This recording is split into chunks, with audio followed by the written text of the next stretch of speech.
It's so funny, like hearing you talk. I was just with Simone Powell, and he's got this British accent or whatever you want to call it. I don't know what specific area he's from. And then I hear you, and it's like so Minnesota.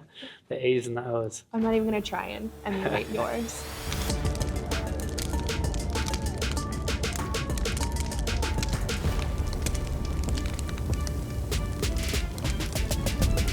Welcome back to Sauna Sessions here in Sioux Falls, South Dakota. Joining me now is Logan Storley. How you doing? Doing well.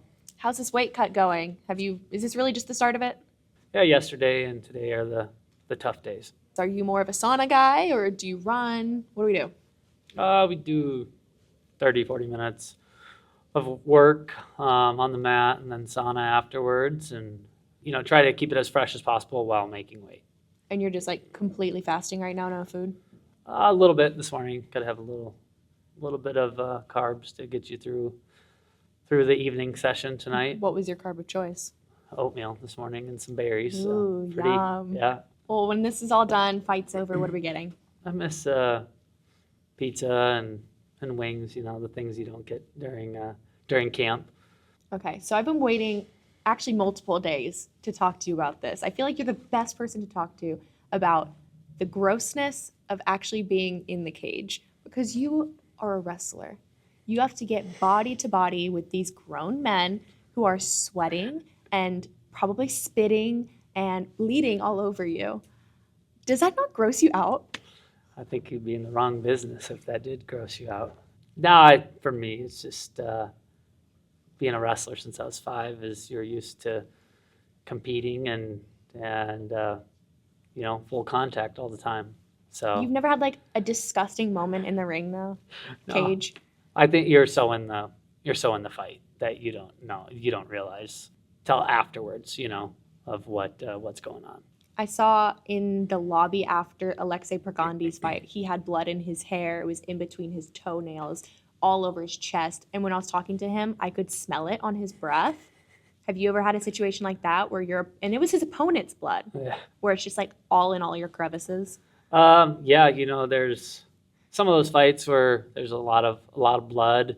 I think it's the shower afterwards. You feel the burns and the sting, and you did your job and you're relaxing, so you're in a good place.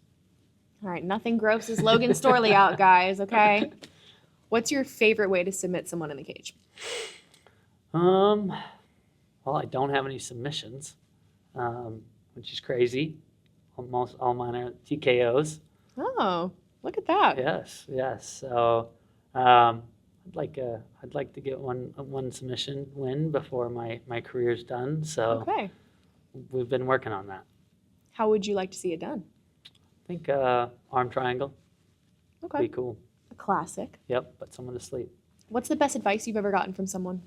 Enjoy the journey. Don't be always looking ahead, and be in the moment. And I think that has really stuck with me. What's the worst advice you've ever gotten from someone? Gosh, that I don't even change who you are, kind of, and to put on an act that's not you.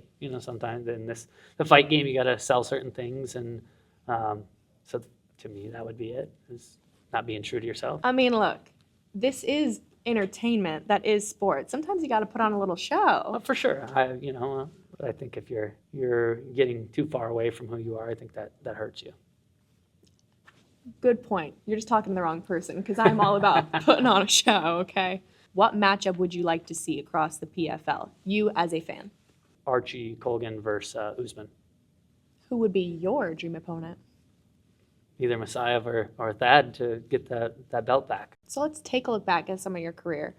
I'm sure it's hard to remember all of them, but there's got to be some moments that stick out to you in your career. So what's the one that sticks out to you right now? Probably the MVP fight. Winning the belt, that was, a big moment for me. All right, this is going to be a fun question. You're getting placed in the middle of a jungle. You don't know what's out there. You need to have 3 fighters from the PFL you bring into battle with you to help you survive. Who are you choosing? Emiliano, Mitch McKee, and someone who's really good out there. All right, what are Emiliano and Mitch's roles going to be in this? Mitch can build anything and is very he's smart. And Emiliano is from Argentina, and his raised dogs and is out in the jungle a lot, I feel Probably like. seen a jungle. Yeah, for sure. So I would take him. And he's big. All right, good choice. Familiar with the territory. Yes. All right, well, what are you most excited for this weekend? To be back home, to be back home and have the support system and to go put on a show. You going to have a lot of family there? Yeah, I have a lot of family and friends and people that have supported me, for my first fight. I grew up in Roslyn, South Dakota, which is 180 people. And then Grenville is the next town over, which is 59 people. Are you related to all 180? No. Once you get out of Sioux Falls, it's definitely, it's rural, small town feel.